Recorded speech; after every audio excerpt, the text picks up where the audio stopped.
Hello, everybody. Tara Baklund here. And as usual, we have an Herbs in Spanglish, but we're going to combine it with a series I've been doing on becoming an herbalist.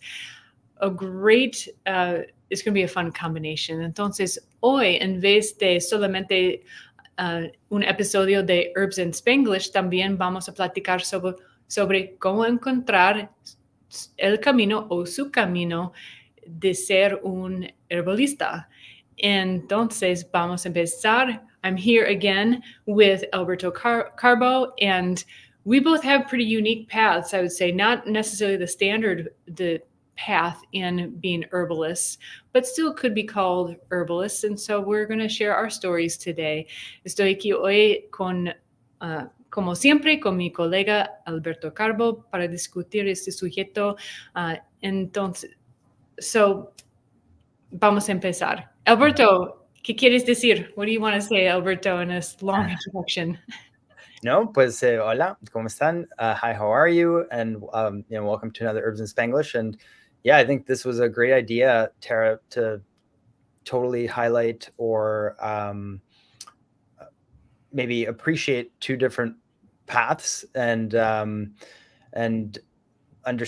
us understand that all paths are different, but we can all we can get a lot from recognizing what path we're on and what part of the path we may be on. Entonces, que nuestras historias ojalá sirvan como perspectiva, y lo importante es que no importa en qué camino uno se encuentre, si uno puede darse cuenta del lugar en el que va o la dirección en la que quiere ir, puede ser beneficioso. Mm-hmm. And so I, in particular, I don't normally call myself an herbalist in the sense that I don't do consultations and that sort of thing. But as our colleague and teacher, Phyllis D. Light, says, you don't have to know 25 herbs to be an herbalist. But if you know how to use one herb 25 ways, you can call yourself an herbalist. And Matt agrees with that, our other teacher, Matthew Wood. Entonces, yo no soy herbalista como el herbalista típico, como yo doy consejos todos los días. Yo no tengo un trabajo así. Como lo ves, estoy aquí en la internet trabajando en los sitios, hacer los sitios, educación, todo esto. Pero como dije, nuestra maestra y también colega, Phyllis D. Light y Matthew Wood también, nuestro maestro, dicen maestro, ¿sí? Uh-huh.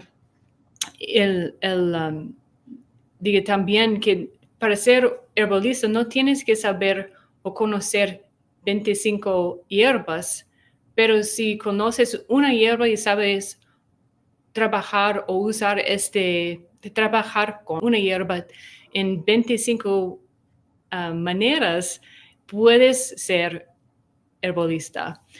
So that's why we're here today, to say that there are many ways to be an herbalist and to help you see your path, hopefully, that no matter where you are on the path of being, quote, an herbalist. Entonces, este episodio, como los otros de Becoming an Herbalist, es para ayudarte a ver dónde estás en su camino y que mismo si sientes que no estás en el camino de ser un herbalista, estás en el camino y cada paso es importante. So we're going to share our stories. Alberto actually does consultations as well as working with us in these education sites. Alberto es un herbalista que doy, do you say gives, doy, dar? Hace. Consejos? Consultas. Oh my gosh, there are so many words that are so close. Pero también trabaja con nosotros en hacer sitios o en varias maneras en los sitios web para ayudar dar educación de herbalismo. I hope that was close enough. Mm-hmm. Yeah, it was. Yeah, and to add to the Herbalist Path, so I loved seeing the interview that Matthew Wood did with Anna Rosa Robertsdottir from Iceland, and she only uses 14 herbs because those are the ones that are in abundance in Iceland. So it's not, 14 herbs is not a lot, but all to hear her talk about all of the things she does with them was amazing. And it gives you perspective that, yeah, you don't need, so many herbs. They are all useful in many different ways. Para ponerle énfasis a lo que dijo Tara sobre el camino del herborista, si tienen tiempo, véanse el episodio de Matthew Wood entrevistando a Ana Rosa Robertsdottir, que es de Islandia, y por la temporada corta de crecimiento allá, solo ella trabaja con 14 hierbas solamente. Y es un testamento a la posibilidad de trabajar con pocas hierbas si uno las conoce muy bien.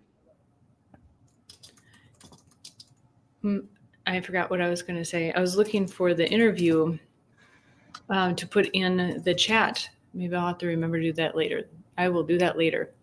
Más tarde voy a poner el enlace en los comentarios de esta entrevista.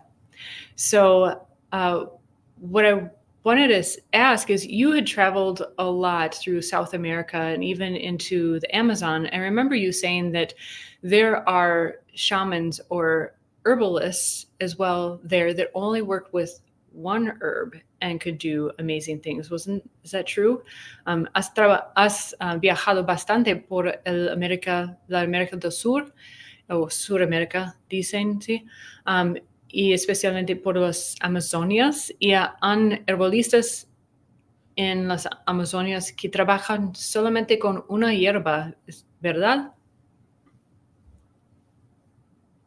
Oh, you're on mute. Estás mudo. Es interesante porque hay en las Amazonas, al igual que en todas las Américas, ha habido mucha pérdida de conocimiento por las medicinas naturales y la práctica de usar plantas como medicinas. There's been, what's curious is that in the Amazon, but also all over the Americas, there's been a lot of loss of knowledge in regards to plant medicines and working with natural ways. Entonces, sí conocí a alguien que trabajaba que tenían muy poco conocimiento. No diría que solo conocían una hierba, pero conocían pocas. No, o sea, por ponerle un número 5, digamos, o sea, menos de 10. Y trabajaban con esas hierbas, pero estaban tratando de conectarse con sus raíces y aprender más. There were people that I met that, due to this loss of knowledge, they didn't know a whole lot of herbs, but they knew a handful. I wouldn't say just one, but they knew a handful of herbs, and they used them, and they were constantly trying to rekindle their roots and get in touch with their roots and understand more about the herbal medicines available to them, because there's so many. Oh, you're on mute now. There you go. So how about your story? Was it in those travels that had you always grown up around herbalism? Was it in those travels that you came to herbalism, or when did herbs come into your life? Entonces, ¿fue criado con herbalismo o fue cuando estabas viajando por Sudamérica, o cuando las hierbas entraron en su vida? Pues el herborismo, no, yo no crecí con el herborismo. Crecí en la ciudad, en Bogotá, Colombia, una ciudad grande, y con la medicina moderna. I did not grow up with herbalism. I grew up in Bogota, Colombia, a big, large city, and with a conventional or modern day medicine. But I would say that herbs, I think my curiosity led me to herbs due to personal health issues. So I was born with hemophilia, which is a bleeding disorder. And so I do use conventional medicine every, a few times a week to maintain. And for those that are not familiar, hemophilia is a bleeding disorder. You essentially cannot stop bleeding as efficiently as someone that doesn't have hemophilia. So it takes me longer to stop bleeding, which can, of course, be dangerous. And so I take medication for that. Yo crecí con hemofilia, nací con hemofilia. Para los que no saben, es una condición hereditaria que afecta la sangre y donde afecta especialmente la eficacia de coagulación. Entonces, si yo sangro por más tiempo, se demora más en parar el sangrado, lo cual es peligroso. Y bueno, por esto yo desde que tenía 10, 11 años, estaba buscando alternativas o buscando formas de apoyar mi salud, formas no siempre naturales, pero formas diferentes de apoyar mi salud. And so, yeah, since I was like probably 10 or 11, I was always constantly looking for different ways that I could support my health that were different than the approach that I was getting from the hematologists and doctors, which is I'm very appreciative for. It's the medicine I take has saved my life many times. Like hemophiliacs before would probably not have a long life expectancy. So, and with the amount of accidents I've had, I know I probably wouldn't be here if it wasn't for the conventional medicine. So I'm very appreciative and thankful for it. En el pasado, la gente con hemofilia no vivían mucho tiempo y considerando los accidentes que yo he tenido, yo creo que yo probablemente no hubiera sobrevivido tampoco. Entonces estoy muy agradecido por la medicina convencional que uso. But what I think sparked the curiosity was that there were no, aside from the conventional medicine that I take for hemophilia, there was nothing else. I was very curious. I was constantly asking questions like, how can I support my health or support clotting and bleeding or good quality of blood, even though I didn't have those words at that time, but just kind of like asking questions like, is there anything I can do to my diet or, change my diet in any way to support my health? And the answers were always very much not kind of, there wasn't a lot of depth. It was kind of like, yeah, you could try, but there's no research or there's no indications that any of that would help. That was always kind of there wasn't much confidence or encouragement to venture. Entonces no había mucho. Yo siempre curioso preguntaba cómo más puedo apoyar mi salud, tal vez cambiando la dieta, tal vez haciendo cosas diferentes, pero las respuestas siempre eran no apoyaban mi curiosidad, sino que eran más respuestas como, bueno, puedes intentar, pero no hay estudios, no hay nada que demuestre que eso podría ayudar. And so, of course, I started just trying out different things, reading about alternative ways of supporting your health. And so that led me to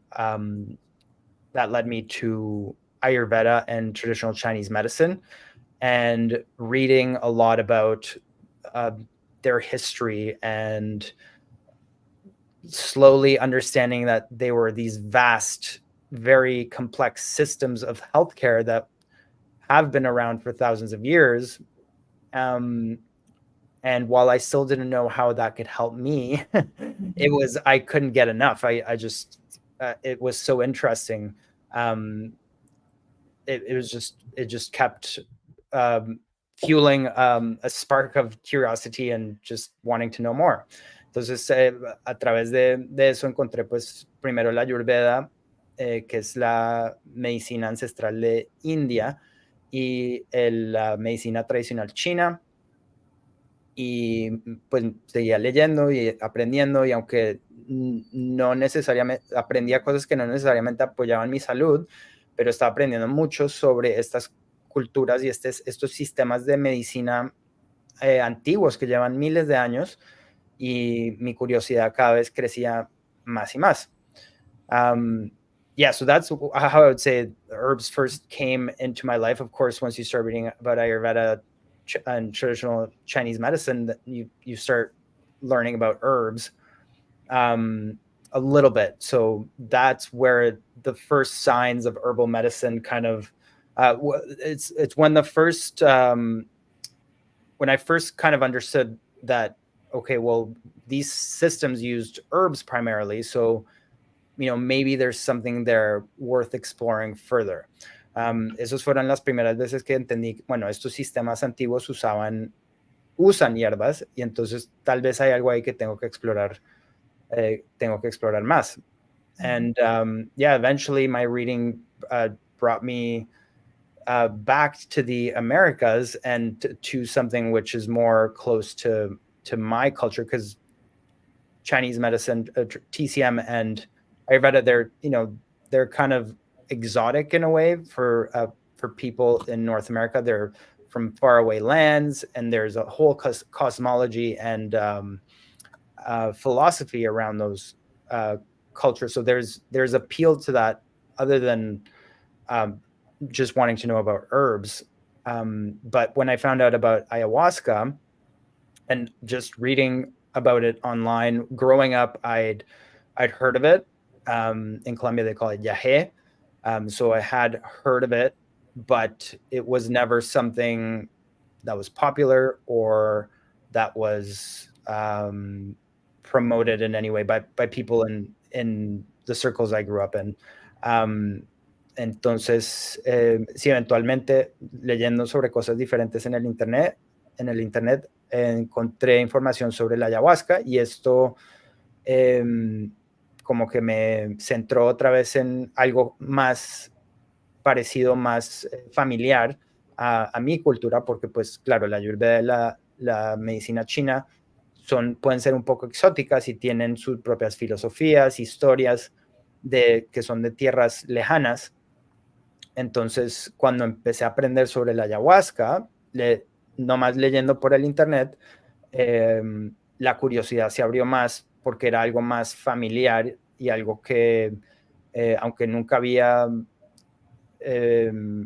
nadie cerca a mí en mi familia o amigos tenían experiencia con ayahuasca, sí es algo que había escuchado y que sabía que existía. Entonces abrió una puerta familiar. And yeah, so then I just started reading about ayahuasca. But that's if that answers your question. I think that was a long answer, but pretty much personal interest.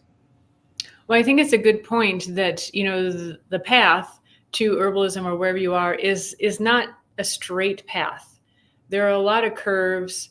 There are a lot of different routes to take. And so, well, yeah, it was a long answer, but I think it emphasizes that point. Entonces, yo creo que es tu respuesta larga. Es un ejemplo para decir que el camino al ser herbalista no es una camino estrecha. Recto.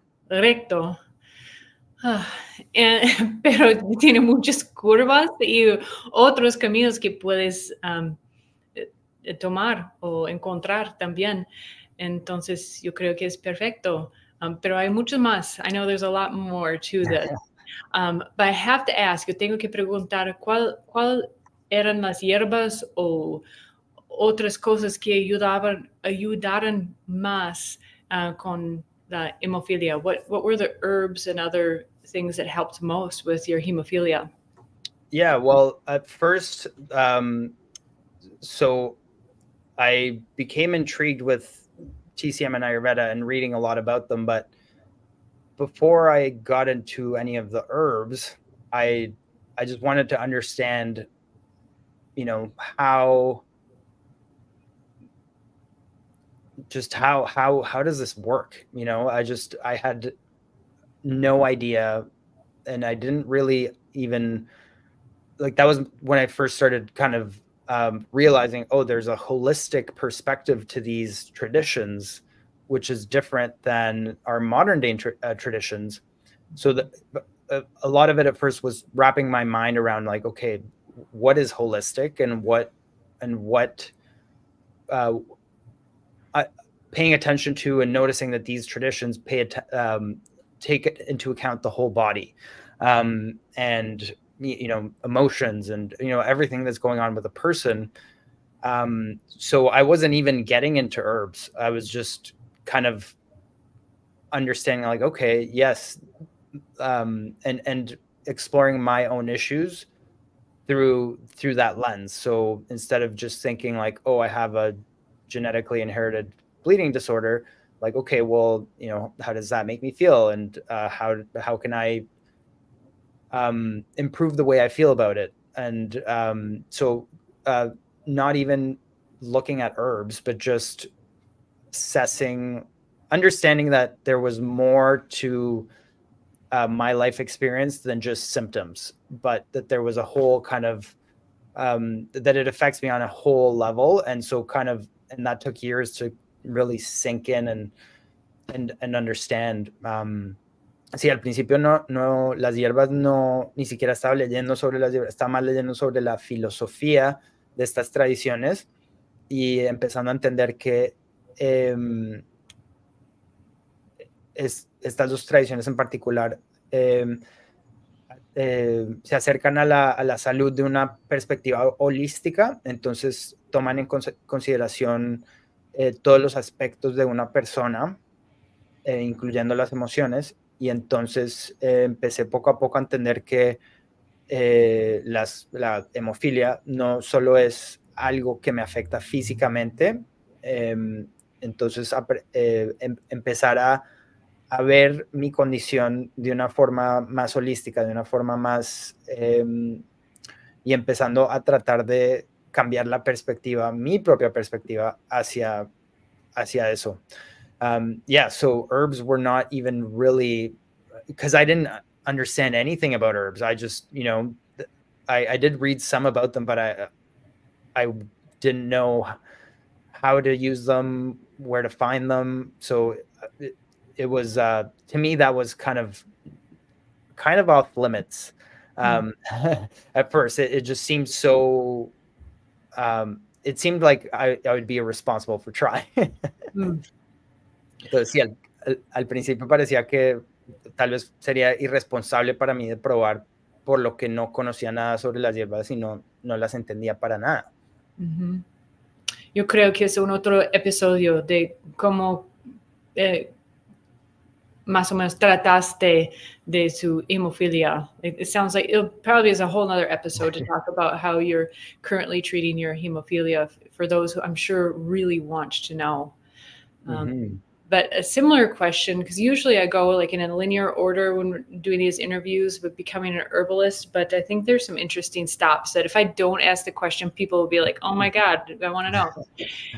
Entonces, normalmente en las entrevistas yo voy a preguntar las preguntas en una forma más lineal, pero hay unas cosas como hemofilia, preguntas sobre esto y ayahuasca. Si no, yo no les pregunto, yo creo que unas personas van a preguntar a mí, ¿por qué no preguntaste?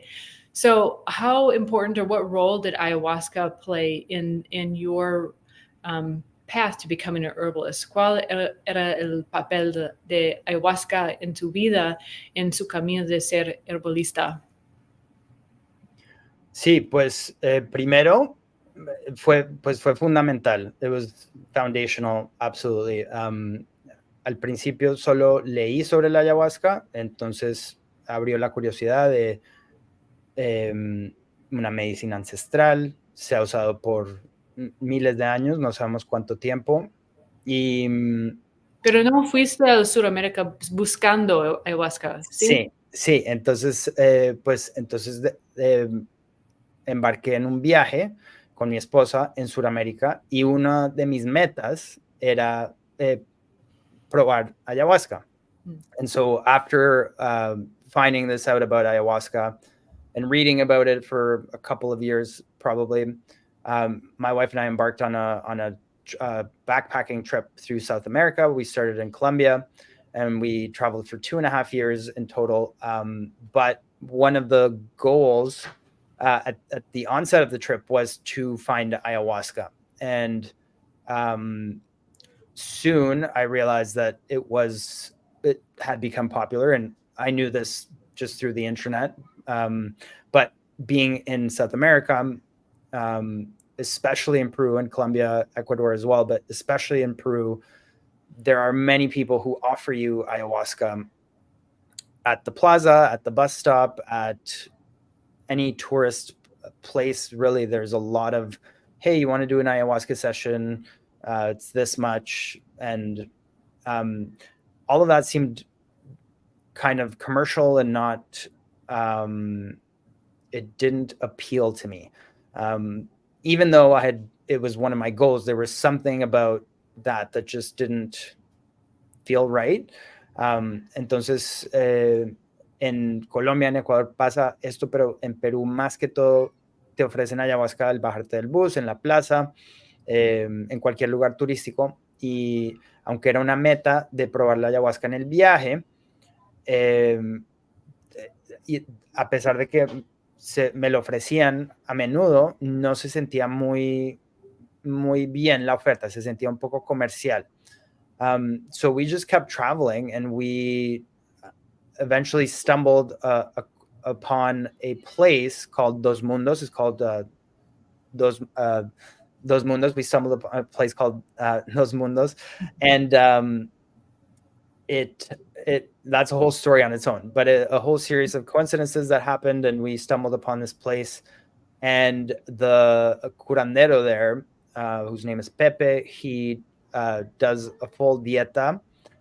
And dieta, for those that are not familiar, is reduced calorie consumption, so that the idea behind it is that in consuming less calories, your stomach is less focused on digestion and can help the plants go deeper.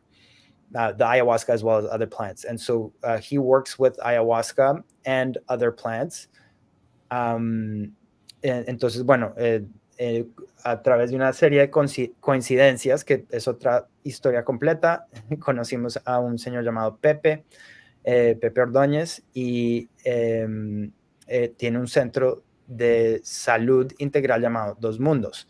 Y llegamos allá y él recomienda una dieta, y para los que no son familiares, la dieta consiste de una reducción en calorías, y la idea es que al no estar digiriendo el sistema digestivo, las plantas pueden entrar más profundo al cuerpo, y él trabaja con ayahuasca y otras plantas.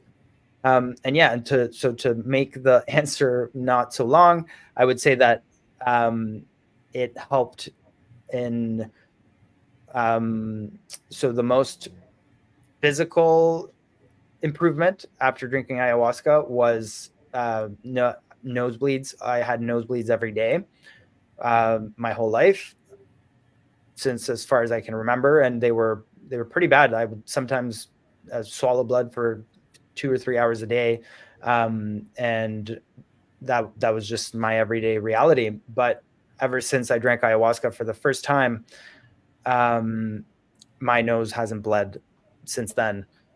So that alone, to me, is amazing, and it highly improved my quality of life.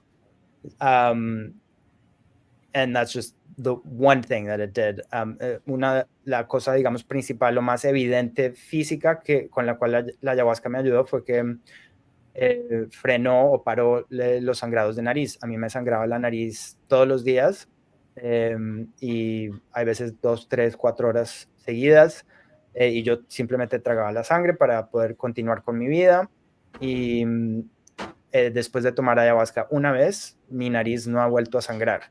Entonces, solo con eso fue una ayuda tremenda y mejoró mi calidad de vida astronómicamente.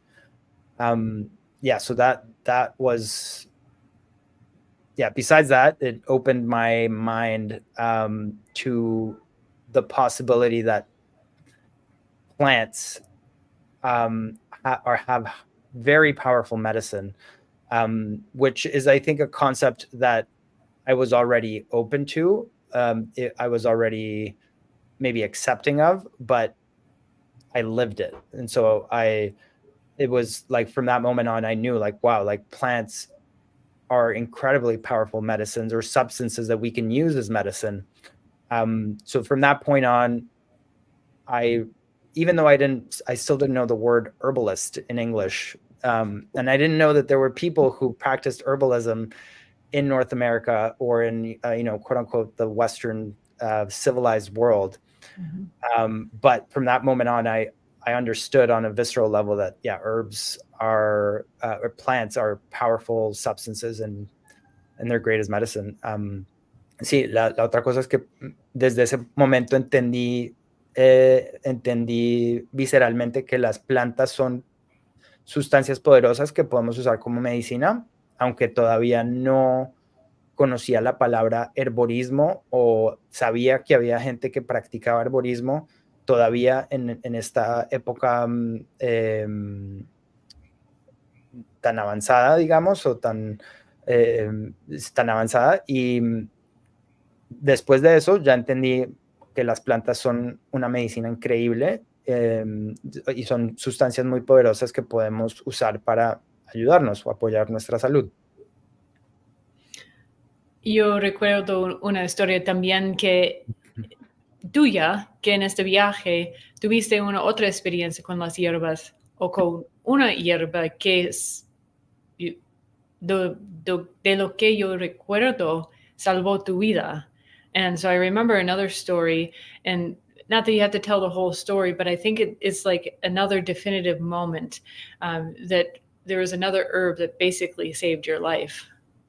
Yeah, I don't know if my life was at risk that time, but my leg was. I had a huge hemorrhage in my leg. And it was really neat because I didn't even understand how cool it was, what happened until years later when I studied herbalism. And to make the story brief, I had a big leg hemorrhage in the back of my thigh, and it wasn't stopping for many days. And my wife, I was essentially bedridden and delirious. And my wife was bringing me ice from the market multiple times a day, big bags of ice. But in the nighttime, there was no ice. So from one of the things that we had learned about at Dos Mundos, that place where we tried ayahuasca and other Amazonic plants, we learned how to use malba. And malba in English is mallow. So from the marshmallow family. And this is not a plant that would be typically used for hemorrhages or for, it's not one that you see as one that's used for hemorrhages, but it's the only one we knew, I guess, at that point. And in the nighttime, I would take the leaves soaked in water and put them on my leg. And I could feel them pulling the heat out of my leg. My leg was so hot, and they were so cooling, and I could feel them just pulling heat out of my leg.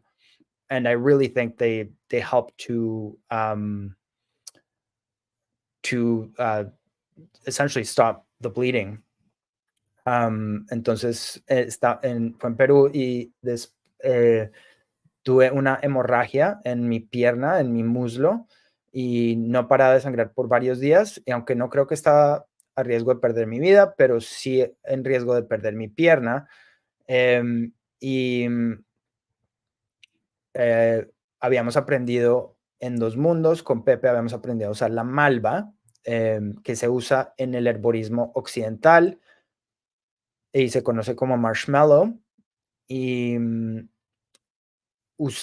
el día mi esposa me traía hielo del mercado, bolsas así gigantes que las ponía en mi pierna y se derretían rápido. O sea, mi pierna estaba súper caliente y en la noche no tenía hielo, pero decidimos usar las hojas de malva remojadas en agua y ponerlas en mi pierna, y yo sentía como sacaba el calor de mi pierna, y yo creo que eso ayudó, yo creo que me salvó la pierna. Estoy buscando el Herbs in Spanglish de Malva. I'm looking for the Herbs in Spanglish Malva or marshmallow because the entire story is in there, which is really captivating. La historia entera es en este episodio y yo creo que Alberto está buscándolo también. But we'll find that. We'll put that in the comments because it's really a wonderful story, pretty amazing. And this is pretty common among people who enter into herbalism is they have there's the healer's journey, right? The healer's, what is it? Yeah. Is that what it's called? It's The wounded healer. The wounded healer. Yes. How would you say that? Nunca he tratado de decir eso en español. Yeah.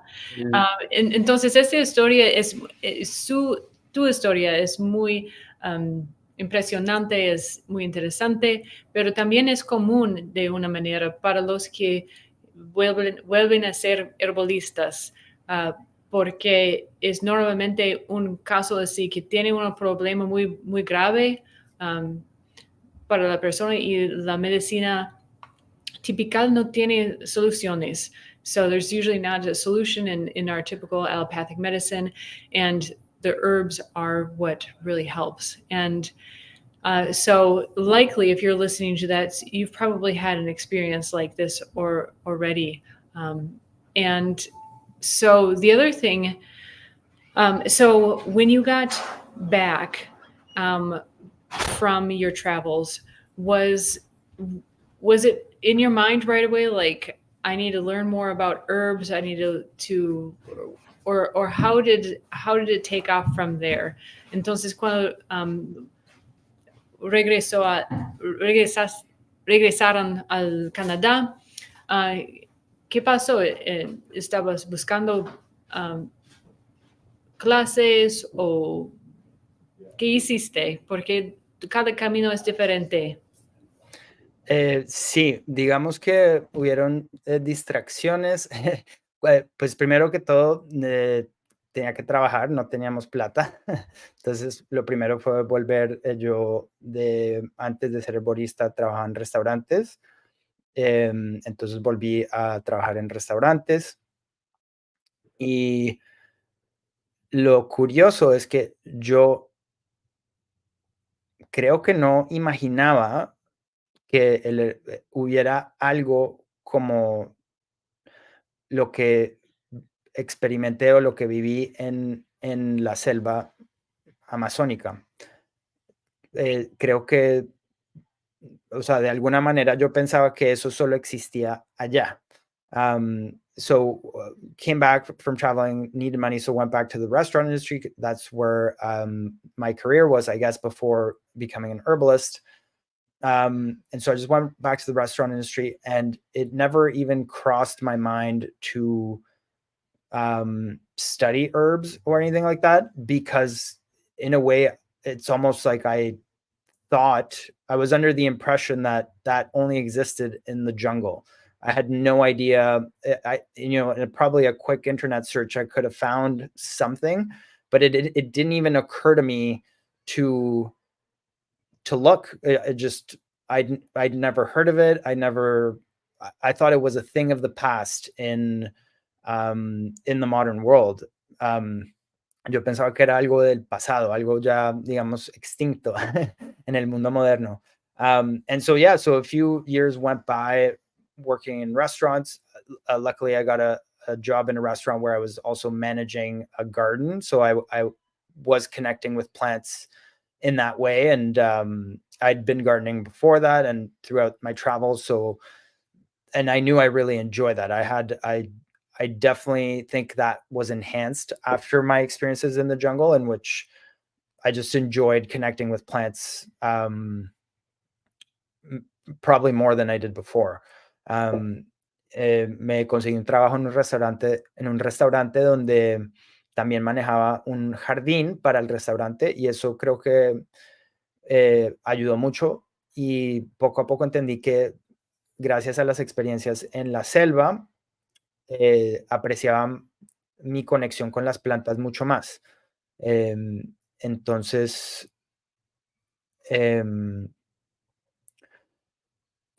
para digamos, acortar la historia, después de un buen rato, de como 2 o 3 años, fue cuando nació mi hijo, y yo en ese momento ya venía pensando en otras opciones de trabajo, porque trabajar en un restaurante con una familia no siempre es lo más conveniente debido a los horarios de restaurante. Entonces yo ya estaba pensando en una solución, una alternativa, y preciso nació mi hijo, y yo encontré en una tienda local, encontré un libro sobre herborismo, y lo empecé a leer, y fue increíble porque me di cuenta que el herborismo todavía existe en Norteamérica. Yo no lo podía creer. Y entonces me puse a buscar, y la herborista que escribió ese libro, Abra Arneson, ella practica acá en Ottawa, donde vivo yo. Entonces yo no podía creerlo. And so right when my son was born, I'd recently been to a local bookstore, and I bought a book about herbalism, and I was just reading this book, and I could not believe that I was reading this. I was like, wow, this is what I saw in the jungle. But it actually exists in North America, and here's a whole book about it. I was so excited. And then I realized that the herbalist, Abra Arneson, who wrote the book, lived in Ottawa and practiced in Ottawa. And so, so I started looking up herbalism programs in my area, and there's not many in person. And hers was one of them. So I called her and talked to her on the phone, and I decided to apprentice with her. She runs a 3-year apprenticeship, and you can always find out about it at abraherbs.com. She has an in-person 3-year apprenticeship, and after talking to her, I enrolled right away. And that's it. That's it. Entonces apenas descubrí eso, y yo ya empecé a buscar programas de herborismo. Aprendí la palabra herborismo, entonces pude buscar en el internet dónde puedo aprender herborismo, y no habían muchas opciones, pero una de las opciones era el colegio de Abra. La puedes encontrar en abraherbs.com, y ella tiene un programa, un aprendizaje de herborismo de 3 años en persona, y me apunté inmediatamente. Oh, you're on mute. Y en esta época ya sabías que quería dar consultas de herbalismo, o no solamente sabía que quería trabajar en herbalismo.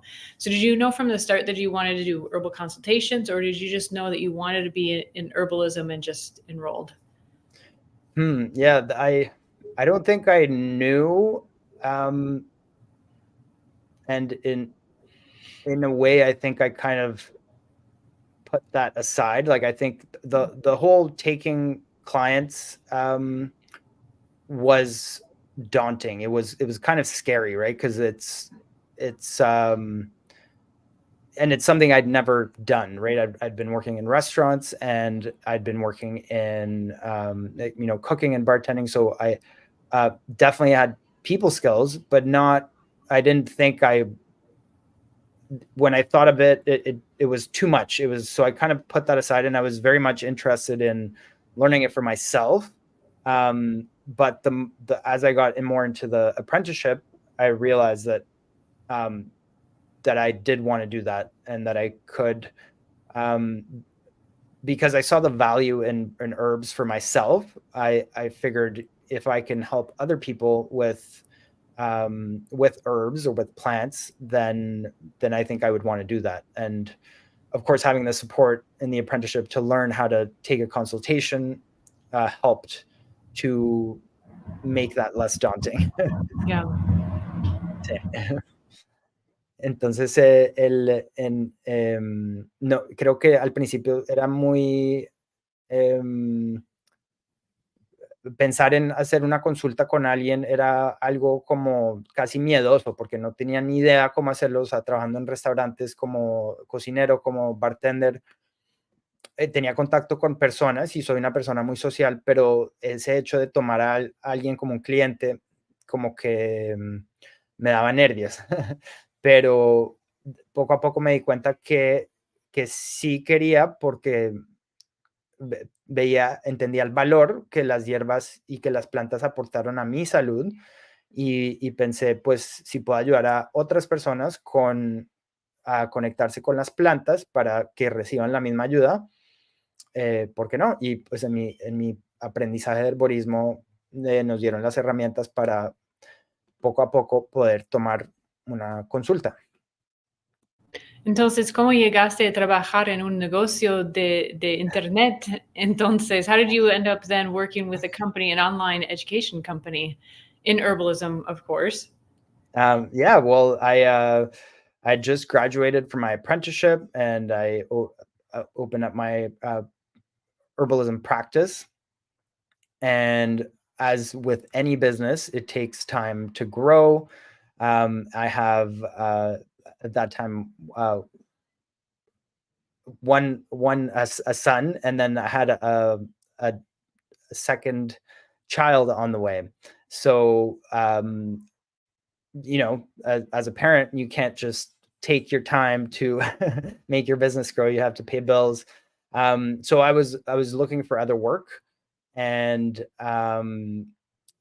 I because it was at the time of COVID as well. So I didn't want to go back to the restaurant industry, not only because I had been trying to change that up for a more family oriented schedule, but also because from COVID, the restaurants were no longer as reliable of a working environment as they had always been. So I was looking for more administrative jobs, and I didn't like anything that I was seeing. And then I had subscribed to the Matthew Wood Institute of Herbalism newsletter a couple months before. I never knew. I'd read Matthew's books, and throughout my studies, through my apprenticeship, but I had no idea that he had a website. So when I found Matthew Wood Institute of Herbalism.com, right away I subscribed to the newsletter, and so I received an email newsletter that said we're hiring, and so I applied right away. Entonces me acabo de graduar de mi aprendizaje, mi práctica ya estaba, mi negocio, mi práctica privada de herborismo ya estaba funcionando, pero como todos los negocios se demoran en crecer, y siendo un papá o padre con un hijo y los ingresos, y estaba buscando trabajos, pero los restaurantes ya no eran una opción viable, no solo por los horarios, sino también porque era durante COVID, y ya no representaban una fuente de ingresos tan sólido, tan, o sea, en algo que podía contar siempre porque los podían cerrar en cualquier momento. Entonces estaba buscando trabajos administrativos y no me gustaban ninguna de las opciones. Pero a pesar de que leí los cuentos de Matthew a través de mi aprendizaje, no tenía idea que él tenía una página web. Y apenas encontré el matthewinstituteofherbalism.com, me suscribí a al newsletter y recibí un newsletter que decía que estaban buscando gente. Entonces apliqué y menos mal, pues me llamaron para una entrevista y después el resto es historia. Luckily I applied and I was contacted for an interview and then the rest is history. Yo recuerdo de que dijiste que tu maestra Abra dijo que en cuanto se está tratando de crecer tu práctica, buscas un trabajo más estable y vas a crecer poco a poco, o mucho, quién sabe, su práctica. And I remember you said that your teacher, Abra, gave you, I think, great advice. While your practice is growing, find a stable job. It's my cat running on her wheel. Find a stable job, something more regular as your practice is growing. Yeah, she definitely told me that. And yeah, I didn't think I would get a job in herbalism because, when I was apprenticing, herbalism is it's growing 100%, but it's so small. And so there's not a lot of jobs in herbalism aside from having your own practice or, working at an herb store or, there's not, I guess I never considered it to be a possibility, but I'm very glad that I was able to connect with you and Matthew and the Institute of Herbalism, and and to, I guess, find this part of the path where I'm working, but it's still to do with herbs and whatnot. I feel very lucky. And you can learn a lot. I mean, you are involved in all the classes in one way or another. I mean, you've just got to be learning a ton each day. I mean, you already know a lot, but just the opportunity to learn, de tener la oportunidad de aprender todos los días en tu trabajo también, y al mismo tiempo crecer tu negocio, tu práctica, es muy buena suerte. It's really good luck. Yeah, it really is. Es muy buena suerte y pero creo que hablando del camino, creo que cada uno de nosotros, si nos podemos sintonizar con lo que es importante para nosotros, sea lo que sea, y tomar pasos en nuestra vida que en la dirección de esa meta o ese deseo, poco a poco las circunstancias se van dando que permiten que sigas por ese camino. I think it's important to emphasize that talking about the path, no matter what you're into or what you do or what you want to do, it's the important part is to understand where you want to go, understand what you want to do, and then make some steps towards that direction. And then doors start to open and possibilities, paths start to open that support you in walking that path. And then you can just continue to do that. Mm-hmm. One of the big questions as people are thinking about or trying to start their own practice is how to gain customers or clients, and how have you been able to do this to this point? Entonces la gran pregunta de las personas que están tratando de crecer su práctica o quieren empezar una práctica de herbalismo es cómo encontrar los clientes. Entonces, ¿cómo haces esto tú? tú? Sí, por ahora todo ha sido a través de la palabra. Gracias al aprendizaje que hice con Abra cuando me gradué, los clientes que tuve en clínica durante el tercer año del aprendizaje, les di la opción, tenían la opción de continuar conmigo, y casi todos dijeron que sí, y de ahí me han recomendado. Entonces, por ahora, simplemente por la palabra, for now, it's been word of mouth. I was lucky that in the apprenticeship I did, the clients that I had for student clinic in the third year, I let them know I was graduating and that they could stay on with me if they wanted to. The majority did want to, and so that was a great way to, graduate and feel like I'm not lost. Graduate and feel like, okay, I'm still continuing this that was already started. And then they've referred different people to me, and referrals from family and friends, and that's mainly it, referrals. Mm-hmm. And I just to add to that it can be worrying as a new herbalist, like, where do I find clients? But they'll come. Like, once you start talking to people, you start telling people, that people will absolutely come your way, and it may be the people that you least expect that will be open to that possibility, or that to a consultation, and trying something new.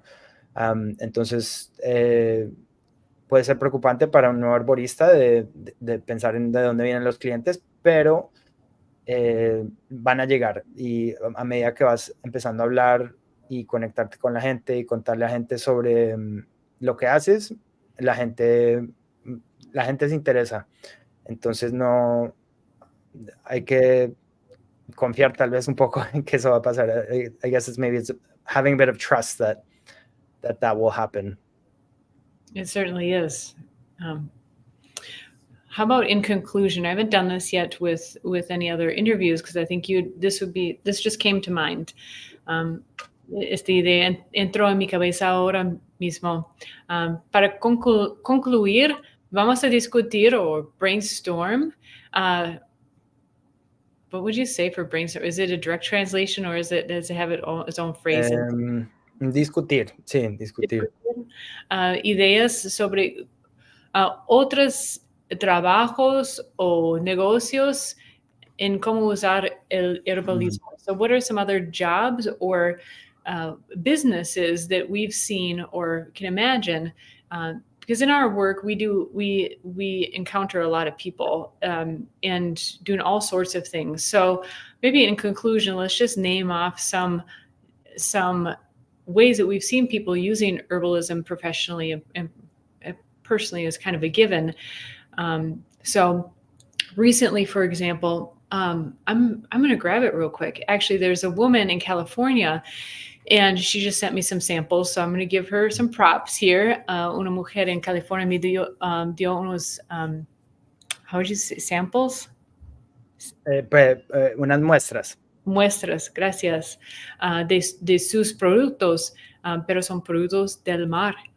And so she collects seaweed, and so she's using her herbalism, but she has like a farm apparently on the sea. Tiene una, no es hacienda, pero una finca. Una finca, gracias, del mar, más o menos. Mismo en inglés no es común decir esto. Entonces, esto es una manera. Ella hace productos de hierbas también, pero voy a buscar uno rápido. Puedes, Claro. So go ahead and say a few more while I'm gone. I'll be right back. Yeah, I think, and back to the way, knowing your path is, if you like herbs and if you like plants and medicinal herbs, specifically, there's so many ways to go.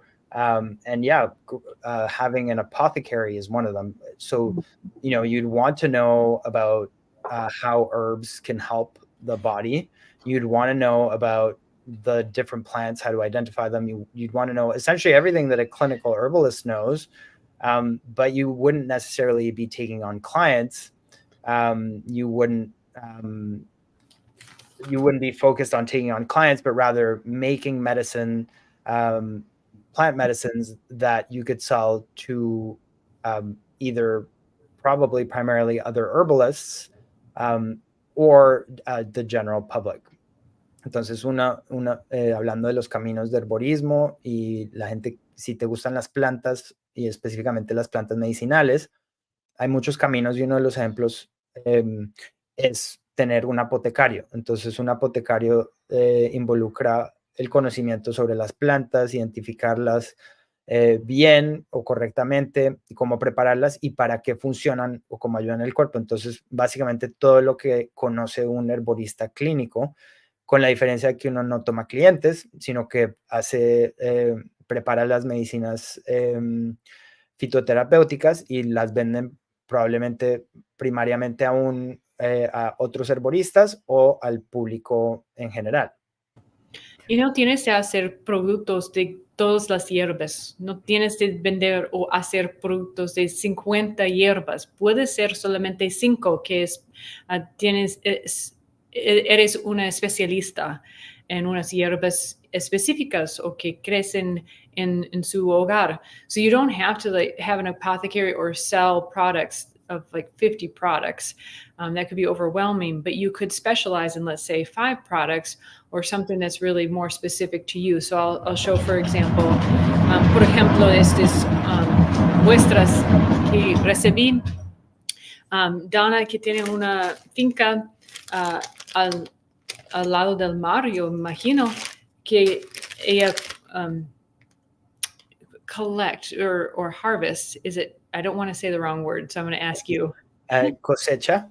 Cosecha, gracias. Ella cosecha seaweed. Algas. Algas, gracias.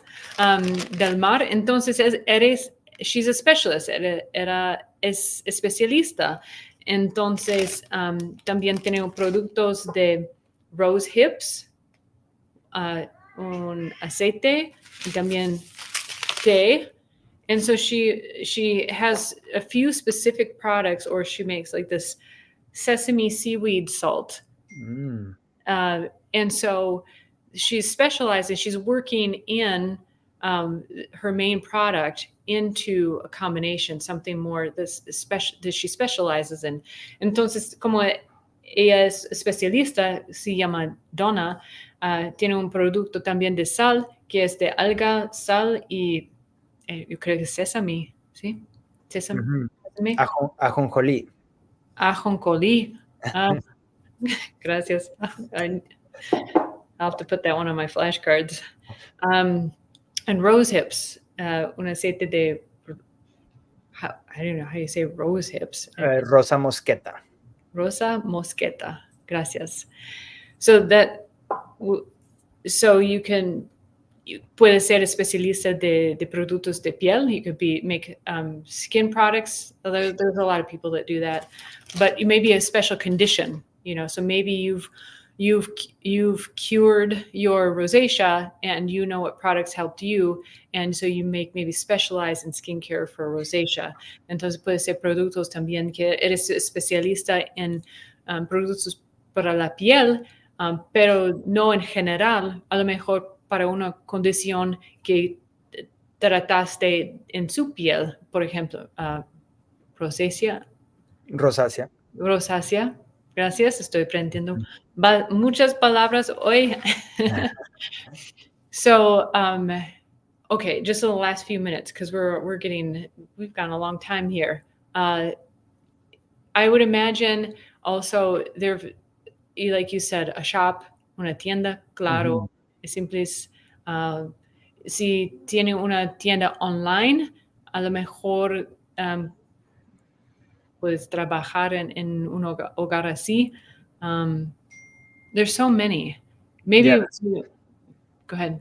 Yeah, there's so many. It's true. There's endless options, and one thing that I think is important to remember is that herbalism did almost disappear in the modern world, but it's coming back. And so the possibilities of what you can do with herbalism are endless, in my opinion. And as more people start to rekindle that relationship with herbs, that people will come up with new, unique ways of using that connection with plants and making it their living, or making a living out of using plants. Es importante también saber que el herborismo en el mundo moderno casi se desaparece, pero está volviendo, y entonces las posibilidades para trabajar con las plantas son interminables, en mi opinión, y poco a poco vamos a ver gente que empieza a usar plantas de formas diferentes, y arma negocios alrededor de eso. Like you could make a business just out of foraged teas, like foraging different herbs and making teas. You could write about it, of course, the education field. There is so much. Tantas opciones. I was just thinking, like, even someone who would help you find the good spots to go for ayahuasca, or certain something that you really want to know, that you can trust this person. Would travel a tour, what are they called? Even in English, kind of a travel guide. Tour guide, or yeah. Yeah, un guía de turismo, por ejemplo, para buscar unos lugares que son más seguros para tener la experiencia con ayahuasca. Entonces, la mayoría de las veces es combinar sus intereses con las oportunidades. So it's combining your interests with the opportunities that are out there. And so you're kind of always on the lookout. Entonces, siempre estás buscando las oportunidades, y yo creo que es sentir también lo que se interesa. But you have to kind of feel what interests you and be on the lookout for what are the opportunities. I think that'll be fun. Maybe we'll brainstorm some more ideas with the team and maybe do a special something on that. This is a part of a bigger vision in helping people in the business of herbalism so that they can do what they love. Entonces, este es parte de una gran visión de ayudar a las personas buscar o crear los negocios, las oportunidades en herbalismo, y vamos a discutir con el equipo sobre esto también para descubrir más ideas sobre esto también, porque es parte de un gran visión por el Matthew Wood Institute of Herbalism para ayudar a las personas a ver crear is to believe, crear is to create, y crear las oportunidades también. Entonces, síguenos para descubrir más con nosotros. So follow us, please. We're keeping on growing here with the Matthew Wood Institute of Herbalism. We're working on this business part of herbalism and to help you discover your path along the way. So, Alberto, thank you so much for sharing your journey. And I know you're still on it, and but we all are, until we're dead, right? And then then we're on another journey. Entonces, gracias, Alberto, para decirnos tu camino hasta ahora. And yeah, it's very interesting, and look forward to hearing more. Pues gracias por preguntar. Thank you for asking. It was great. Thank you, everybody. Oh, and before I forget, make sure to like, subscribe. Tell us in the comments where you're at in the journey. Maybe what are your questions? What struggles are you going through and are looking for answers? That will help us to help to guide where we go with these interviews next as well. Entonces, por favor, like, subscribe, y también déjanos un una nota en los comentarios diciendo cuáles son sus preguntas, dificultades, dónde estás en su camino, cuáles son tus preguntas y vamos a tratar de ayudar a ustedes con más entrevistas y también en los comentarios. Sí, muchas gracias. Nos vemos la próxima vez. Hasta la próxima vez. Adiós. Chao.